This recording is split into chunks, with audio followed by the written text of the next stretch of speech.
Understanding the economic value of nature's contribution to human well-being is essential for informed environmental policy and resource management.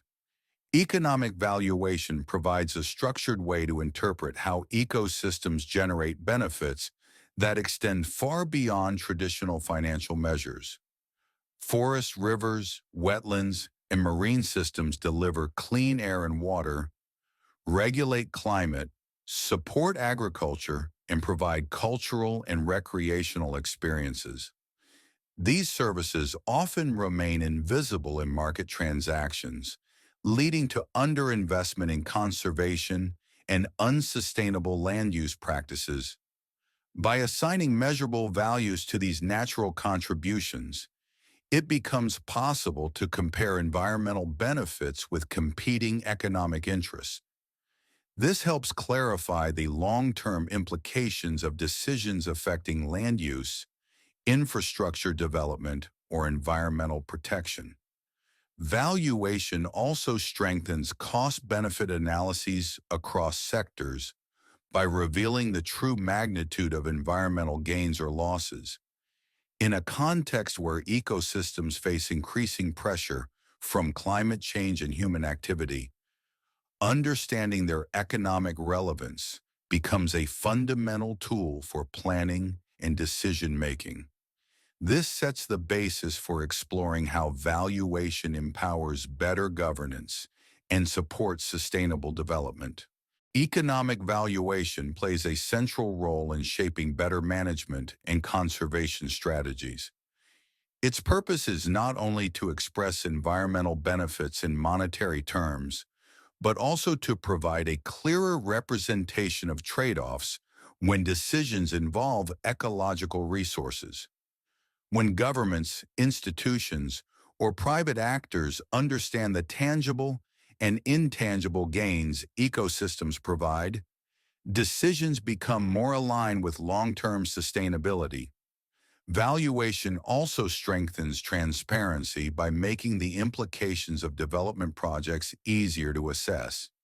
It highlights how ecosystem degradation affects not only biodiversity, but also community well-being, public health, and economic stability. Furthermore, it supports the development of targeted policies, whether through conservation incentives, restoration programs, or resource management frameworks.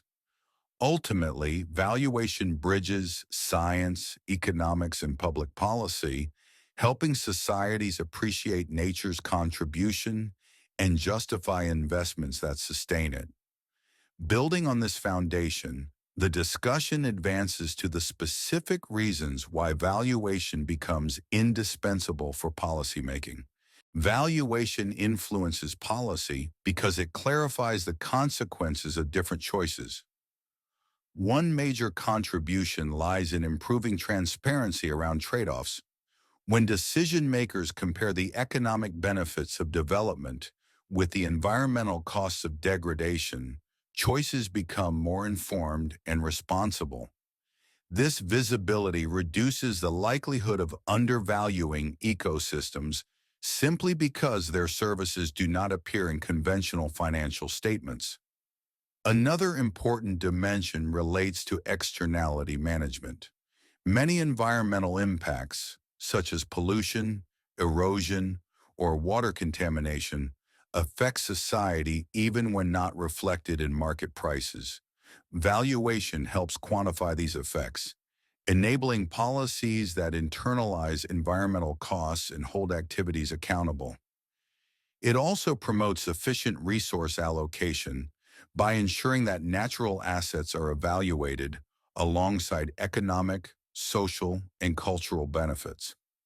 When these values are incorporated into planning processes, investments better reflect long-term interests. With these principles in place, it becomes possible to explore how the full spectrum of ecosystem benefits is captured through structured valuation frameworks. The total economic value framework organizes the full range of benefits ecosystems provide. It begins with direct use values, which refer to goods or services that are physically consumed or utilized, such as timber, fish, or fresh water. These represent the most visible forms of value, yet they only reflect part of the broader contributions ecosystems offer. Indirect use values include ecological functions that support life and economic activity. Examples include flood control, water purification, carbon sequestration, and pollination. Although less visible, these services are essential for environmental stability and human well-being. Option values represent the benefits associated with preserving future opportunities, such as maintaining genetic resources or emerging medicinal compounds. Finally, non-use values express the intrinsic importance of ecosystems, even when no physical interaction occurs. This category reflects cultural, spiritual, and ethical motivations for conserving nature. With these categories clearly defined, attention shifts to what traditional markets often fail to capture. Traditional markets frequently overlook environmental values because many ecosystem services do not have explicit prices. Cultural significance, biodiversity protection, and long-term climate regulation rarely appear in financial transactions. As a result, ecosystems may be degraded or undervalued, even though the services they provide are essential for societal well-being.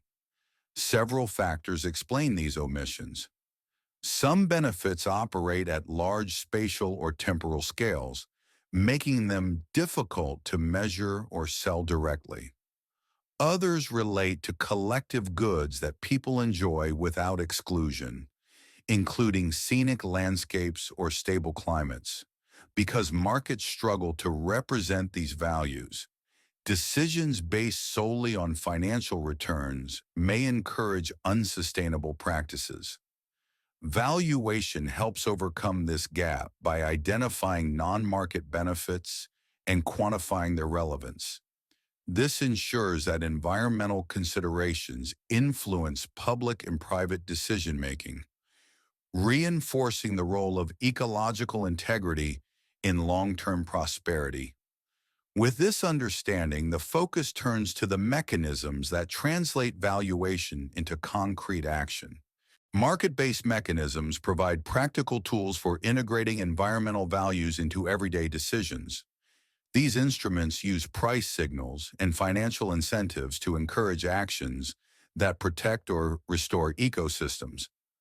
Direct pricing, for instance, assigns explicit costs to resource use, such as fees for timber, water, or land, ensuring that consumption aligns with sustainable limits. Hedonic pricing leverages property market behavior to reveal how environmental quality influences housing values. Constructed markets create opportunities for trading environmental services, such as carbon sequestration or watershed protection. These frameworks reward conservation efforts by generating revenue streams for landowners or communities. Pigouvian taxes represent another approach. They charge fees equivalent to the environmental harm caused, encouraging producers and consumers to modify behavior. Together, these tools demonstrate how economic incentives can support environmental goals. This foundation naturally leads to regulatory instruments that build on similar principles but operate at broader scales. Cap-and-trade systems regulate environmental impacts by establishing an overall limit on emissions or resource use. This cap is then divided into permits that organizations can trade. Entities that reduce their environmental footprint can sell excess allowances, while those exceeding limits must purchase additional permits. This structure rewards efficient behavior and encourages innovation by linking cost savings to emissions reductions. Design considerations are essential for making these systems effective. Auctions can enhance transparency and provide revenue for environmental programs. Banking and borrowing of permits introduce flexibility, allowing organizations to adjust to short-term fluctuations while maintaining long-term compliance. Price floors and ceilings help stabilize markets, and clear monitoring rules ensure integrity. Once these systems are operational, they create opportunities for real-world applications, illustrated through various sectors. Tradable permit systems can be applied across multiple environmental domains. In atmospheric pollutants, caps ensure emissions remain within established thresholds. Continuous monitoring verifies compliance, while market transactions distribute reductions efficiently among participants. For marine resources, permits can regulate harvest quotas, ensuring fishing practices remain sustainable. By allowing transfers among users, these systems adapt to biological variability and operational needs. Water extraction represents another relevant example. Groundwater rights can be exchanged under controlled conditions, preventing depletion of aquifers while allowing flexibility for agricultural or industrial activities. In each of these cases, the success of tradable permits depends on transparent monitoring, robust institutions, and credible enforcement mechanisms. Following these applications, attention shifts to markets that explicitly reward ecosystem services. Ecosystem service markets create opportunities for land managers or conservation actors to receive compensation for actions that maintain or enhance environmental benefits. These markets operate through well-defined contracts that quantify ecosystem functions, such as carbon sequestration, water purification, or habitat restoration, and convert them into tradable units. By doing so, they recognize environmental stewardship as an economically viable activity. Several principles guide these markets. Clear service definitions ensure transparency and prevent overlapping claims. Quantification methods determine the magnitude of benefits generated. Additionality verifies that improvements exceed business as usual outcomes, while compliance monitoring guarantees that contracted conditions are met throughout the agreement period. These elements collectively support market credibility and investor confidence. Building on these mechanisms, the discussion moves toward methods that infer environmental value from observable behaviors. Revealed preference methods estimate environmental value by examining actual behavior rather than stated opinions. These approaches analyze market choices to infer how much people are willing to pay for environmental attributes. Hedonic pricing evaluates how environmental quality influences property values. Travel cost methods estimate the value of recreational areas by examining the time and expenses visitors incur. Avoided or replacement cost methods identify how much society saves when ecosystems provide services that would otherwise require costly human-made solutions. These methods offer robust advantages. They rely on real expenditure data, making results less vulnerable to hypothetical biases. They also reflect cumulative preferences across large populations.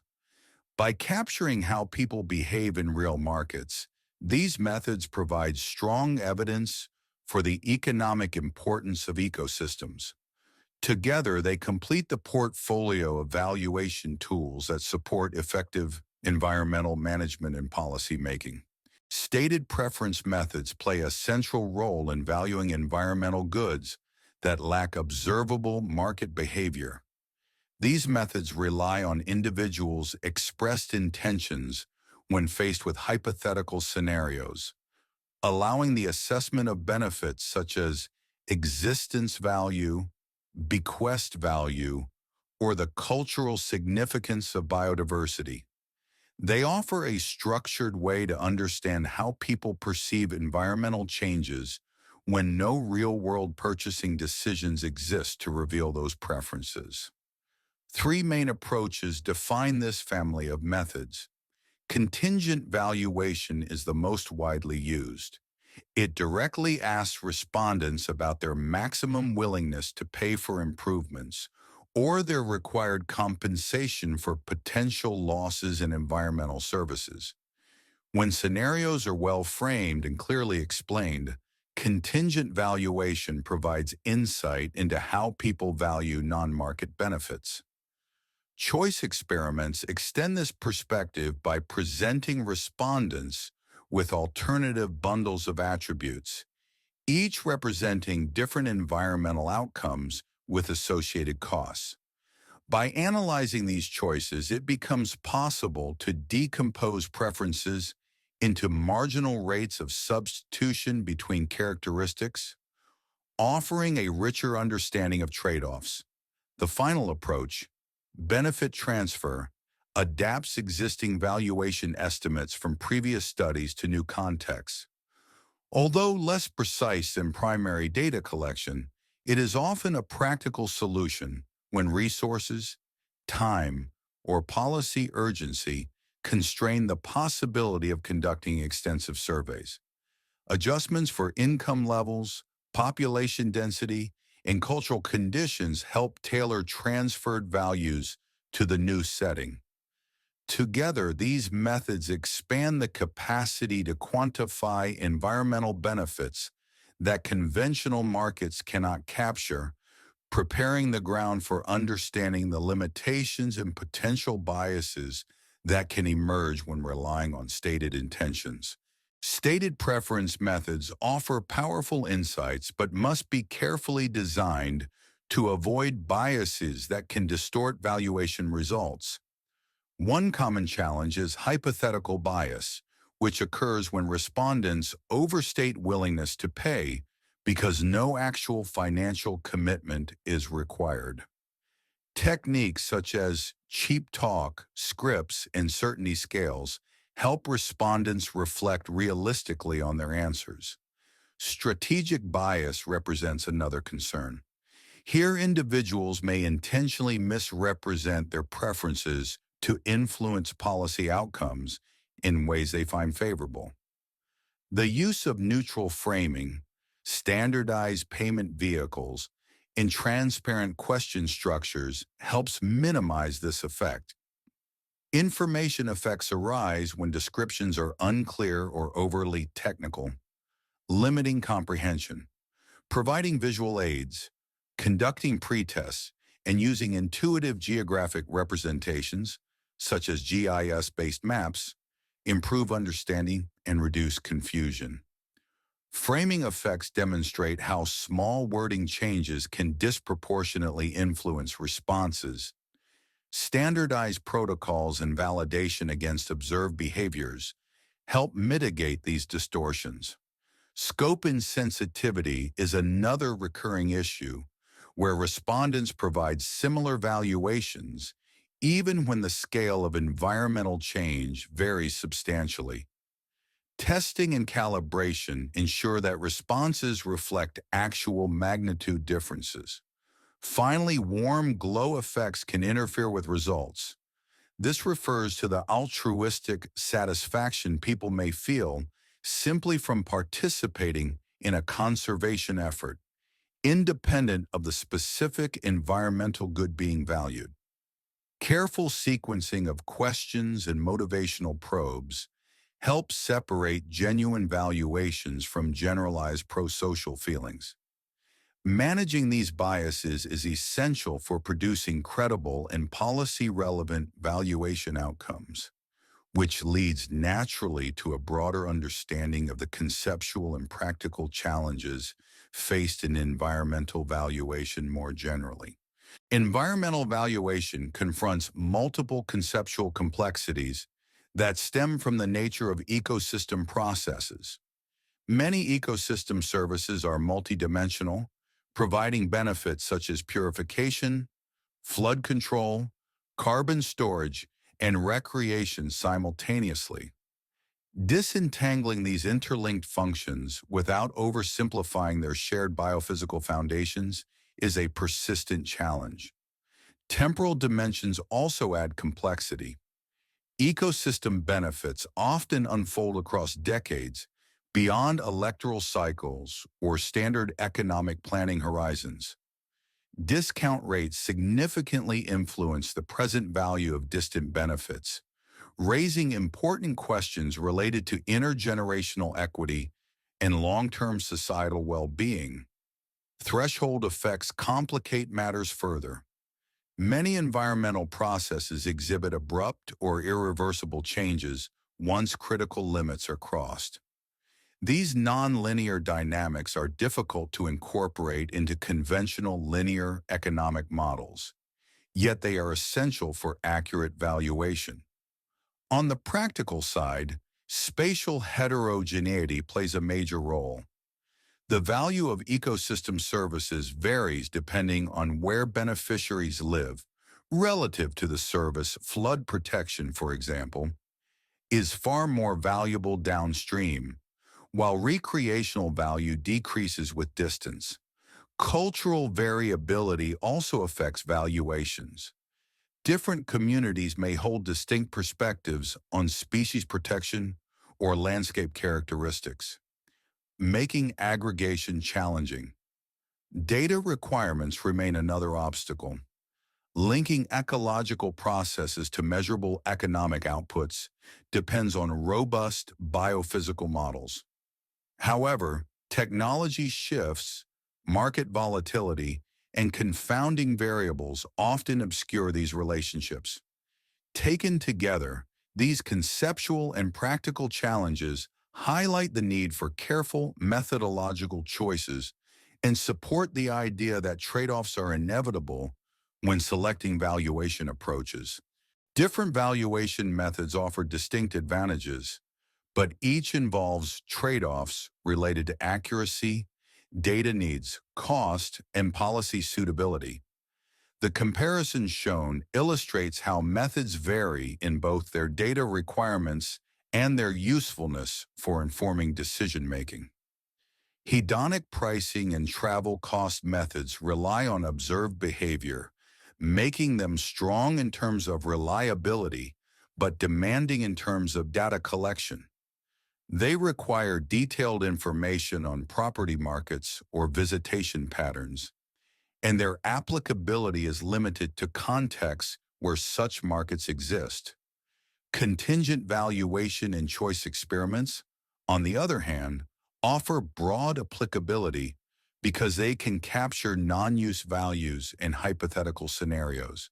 However, they require extensive survey development, careful framing, and substantial statistical analysis. Their suitability for policy integration is generally high, given their flexibility, but they often come with increased resource needs. Benefit transfer presents the least expensive option, with minimal data collection. While it is useful when rapid assessment is necessary, it sacrifices context-specific precision, and its accuracy heavily depends on the similarity between the original study and the new application. Understanding these trade-offs enables policymakers and analysts to select the most appropriate method depending on the decision context, available resources, and the nature of the ecosystem services being assessed. This sets the stage for discussing emerging directions that aim to combine strengths and reduce limitations across methods. The future of environmental valuation lies in the integration of diverse methodologies and the adoption of technological and participatory innovations. Methodological hybridization represents one of the most promising directions. By combining revealed and stated preference methods with ecological modeling, valuation systems gain the ability to capture both human preferences and biophysical processes. This strengthens projections, improves accuracy, and transforms valuation outputs into actionable tools for policy. Technological enhancement further amplifies these possibilities. Advances in IoT sensors, blockchain-based registries, and interactive digital platforms provide real-time environmental monitoring and transparent tracking of ecosystem service transactions. These tools reduce measurement uncertainty, lower transaction costs, and improve trust among stakeholders. Stakeholder engagement remains another essential pillar. Incorporating participatory governance into valuation processes enhances legitimacy and ensures that diverse voices, particularly from communities most affected by environmental decisions, are represented. These approaches help address distributional considerations, making outcomes more equitable and socially robust. Adaptive frameworks complement these innovations as ecological conditions change and scientific insights evolve. Valuation systems must remain flexible, allowing policies to adjust dynamically to new information. Adaptive structures strengthen resilience and ensure that valuation outputs continue to align with both environmental integrity and socioeconomic priorities. Overall, the path forward points towards sophisticated integration, where market instruments, non-market methods, advanced technologies, and stakeholder values converge to inform decisions that promote prosperity while safeguarding ecological systems for future generations.